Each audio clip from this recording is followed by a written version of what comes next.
रायगड सम्राट अल्पावधीत लोकप्रिय ठरलेले रायगड सम्राट रयतेच्या सेवेसाठी सदैव पुढे। रायगड सम्राट राजकीय, सामाजिक, शैक्षणिक, शेतीविषयक अचूक बातम्यांसाठी रायगड सम्राट न्यूजला सबस्क्राइब करा। शेतकरी कामगार पक्षाचे नेते रायगड जिल्हा परिषद माजी सदस्य विहिगर गावचे सुपुत्र विलास फडके यांच्या वाढदिवसानिमित्त सामाजिक विविध उपक्रम राबवण्यात आले। 14 जुलै रोजी वृक्षारोपण आश्रमात अन्नधान्य वाटप करण्यात आले, तर 15 जुलै रोजी भव्य आरोग्य शिबिर, मोफत छत्री वाटप, विद्यार्थ्यांना सायकल वाटप, सरकारी योजना, लाडके बहीण योजनेचे फॉर्म भरणे, चिपळे जिल्हा परिषद शाळेतील विद्यार्थ्यांना शालेय साहित्य वाटप, याचबरोबर आरोग्य शिबिरात मोफत चष्मे वाटप, रक्तदाब, हृदयरोग, महिलांचे थायरॉइड या विविध चाचण्या करण्यात आल्या। विलास फडके यांना विविध क्षेत्रातील मान्यवरांनी उपस्थित राहून शुभेच्छा दिल्या।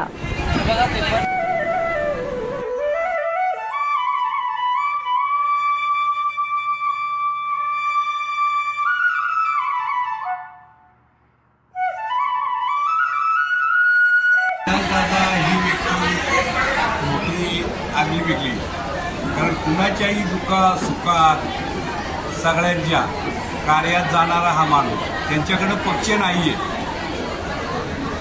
देश असा आहे की त्यांच्याकडे पक्ष नाहीये, ते कुठल्याही कार्यात, त्यामुळे कुठल्याही गावात, कुठल्याही खेड्यात कुणाचाही काही होऊ दे, विलासदादा तिथं असतील, हे एवढं खरं आहे। विलासदादाबद्दल आज जो कॅम्प घेतलेला आहे किंवा अशा ज्या गोष्टी आहेत, ह्या गोष्टी ह्याच माणसाने करावा। कारण बरेचसे लोकांचं वाढदिवस असतं, कुठल्या तरी हॉटेलमध्ये जाणं, कुठंतरी पार्टी करणं, कुणीतरी दारू पिणं, हा प्रकार न करताना विलासदादांनी जो आजचा जो कार्यक्रम आहे, विलास कमीत कमी 500 लोक झाली, त्याच्यापैकी 200 लोकांना तरी त्याचा उपयोग चांगला होईल, हा विलासदादाचा कार्य आहे। आणि ह्या कार्यामध्ये आमची सारी मंडळी त्यांच्या पाठी आहेत। आज विलासदादा याच्यापुढं चांगली प्रगतीवर आहेत आणि चांगलं काम गावासाठी। आज इथे येताना खड्डा असायचा, हा आमच्या मामांचा गाव आहे, पण तिथं खड्डं आज त्या डांबरी रोडमध्ये सरळ आम्ही आलो, आमच्या गाडीचा टायर कुठेही घेतला। आता मध्यंतर तिथं मोरवी होती, ही सुद्धा विलासदादाच्या प्रयत्नानं ही मोरवी केली, पण तरी सुद्धा मला एक वाईट वाटतं की तिथली पाठी कुणीतरी फोडली, म्हणजे समाजकंटक आहे तिथं। एवढं बोलून 2 शब्द संपवतो। जय हिंद, जय महाराष्ट्र। सर्वप्रथम नमस्कार। शेतकरी कामगार पक्षाच्या शिकवणीनुसार आमचे मार्गदर्शक बाळराम पाटील साहेब, आमचे गुरुवर्य काशीनाथ पाटील साहेब, आमच्या सर्वेसर्वा विवेक पाटील साहेब यांच्या मार्गदर्शनाखाली आम्ही काम करत असतो।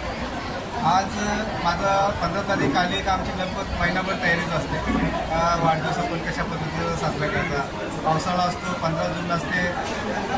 आज पावसाने पण मला चांगला योगदान दिलं आहे का काल पूर्णपणे दिवसभर पाऊस होता आणि आज खूप आमच्या इथं ज्यांना लाभ घ्यायचा आहे ते लाभार्थी संपूर्ण म्हणजे एकदम गच्च झाला होता इथला परिसर। आज तर थोडा शेवटला गर्दी कमी आहे, पण वाढदिवस आम्ही साजरा करत असताना आम्ही त्यांच्या उपयुक्त ज्या काही त्यांच्या गरजू असतील, ज्यांना उपयोग होईल अशा विविध योजना आम्ही सादर केल्या। दादा काय सांगाल, आज लाडकी बहीण योजना देखील तुमच्या इथं त्याचा कॅम्प भरवला, कशा रीतीने योजना तुम्ही भरवला? बरोबर आहे, शासनाने जी लाडकी योजना जी सादर केलेली आहे, मला वाटतं त्या योजनेसाठी बरेच महिलांना दमछाक होतो आहे। कारण काय नाही, फॉर्म भरायचं किंवा ऑनलाईन करायचं, त्याच्या अजून काहीच त्यांना आयडिया नव्हती। मग आपण विचार केला, चला आपल्या वाढदिवसानिमित्ताने त्या महिलांना त्रास होऊ नये या उद्दिष्टाने आम्ही ते इथे लाडकी बहिणीचा प्रयोजन केला आणि ते चांगल्यापैकी त्यांचा सुरू आहे। आणि मला वाटतं आम्ही अजून एका दिवस आम्ही ते ठेवणार आहोत, पाडवापर्यंत पुन्हा 2 दिवस असणार आहे किंवा आमच्या पुन्हा ग्रामपंचायतीमध्ये एक दिवस आम्ही ते करणार आहोत। कसा रिस्पॉन्स येतो? रिस्पॉन्स खूपच आहे। काय त्याचं काही बसतात नाही बसतात, त्याच्यात आरती शर्ती जास्त आहेत, कदाचित फोरव्हीलरवाल्यांना त्याच्यामध्ये बसत नाही। काय असतं, गरीब असतात पण काही त्यांना हौशीने फोरव्हीलर घेतली गेलेले असतो, त्यांचे नाव असल्यामुळे त्यांना मिळणं गरजेचे पण ते मिळू शकत नाही, ही पण थोडीशी आम्हाला खंत वाटते। काल कोणकोणते उपक्रम राबवले? काल आम्ही वृक्षारोपण कार्यक्रम राबवला आणि जे दरवर्षीप्रमाणे वृक्षारोपण आम्ही करतो आणि एक इथे आपला आश्रमसाठी आम्ही जे काय वाटप आमचा दरवर्षी असतो ते आम्ही करून घेतो, कारण आम्हाला जिथे मेल द्यायला आज मिळेल म्हणून आम्ही ते काल काम आठवून घेतो. जिल्हा परिषद शाळेसाठी आपण काय करणार आहात? जिल्हा परिषदेसाठी आमच्या शैक्षणिक साहित्य, अंगणवाडीसाठी आमच्या मुलामुलींना कपडे दिले जाते आणि छत्र्या वाटप मुलांना वगैरे, आणि ज्या आमची जी शाळा हायस्कूल आहे तुमच्या लांबून मुली येतात त्यांना साधारण आम्ही 14 सायकली उपलब्ध करून दिल्या. आणि इथे सर्व येणाऱ्या लोकांना छत्री मोफत वाटप, पुन्हा आम्ही स्ट्रीक जे वयोवृद्ध आहेत त्यांच्यासाठी स्ट्रीक वाटप केल्या. जवळजवळ 50 ते 60 लोकांना तिथं वाटप झाल्या. चष्मे फ्री असणार आहेत, आधार कार्ड, पॅन कार्ड, पुन्हा याच्यामध्ये महिलांसाठी थायरॉइड असेल, ECG असेल, रक्तदाब म्हणजे रक्त चेकअप आहे, अशा अनेक आपण योजना तसे पण लोकांसाठी उपयुक्त केल्या.